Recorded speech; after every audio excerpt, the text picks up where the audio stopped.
तर मित्रांनो, इमॅजिन करा असं एक सिस्टम जे क्रिप्टो जगातील सर्व नियम बदलून टाकेल आणि डिजिटल फायनान्सला एक नवी दिशा देईल. ते म्हणजे यूएसचा क्रिप्टो स्ट्रॅटेजिक रिझर्व्ह. बट काय आहे स्ट्रॅटेजिक रिझर्व्ह? चला जाणून घेऊया. क्रिप्टो रिझर्व्ह म्हणजे यूएस गव्हर्नमेंट थ्रू मॅनेज केला जाणारा क्रिप्टो करन्सीचा एक पूल, ज्याचा उद्देश मार्केटमध्ये स्टेबिलिटी आणणे, इनोव्हेशनला प्रोत्साहन देणे आणि एक फायनान्शियल सिक्युअर सिस्टम तयार करणे आहे. 7 मार्चला व्हाईट हाऊसमध्ये फर्स्ट क्रिप्टो समिट होणार आहे. त्यामध्ये काही महत्त्वाचे डिसिजन घेतले जातील. ते आपण बघूया.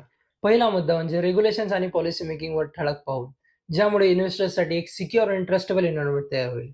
दुसरा पॉइंट म्हणजे क्रिप्टोवरील बर्डन कमी करण्यासाठी आणि इन्व्हेस्टमेंट वाढवण्यासाठी दुबईप्रमाणे यूएसमध्ये सुद्धा टॅक्स फ्री एन्व्हायर्नमेंट होऊ शकतो. तिसरा आणि महत्त्वाचा मुद्दा म्हणजे क्रिप्टो स्ट्रॅटेजिक रिझर्व्हमध्ये अधिक क्रिप्टोकरन्सीचा समावेश. यामुळे डायव्हर्सिटी येईल आणि क्रिप्टो मार्केटमध्ये स्टेबिलिटी वाढेल. या इनिशिएटिव्हबद्दल तुमचे काय विचार आहेत? मला कमेंट्समध्ये कळवा आणि अशाच क्रिप्टो रिलेटेड इन्फॉर्मेशनसाठी द अनएम्प्लॉईड फाउंडर मराठीला फॉलो करा.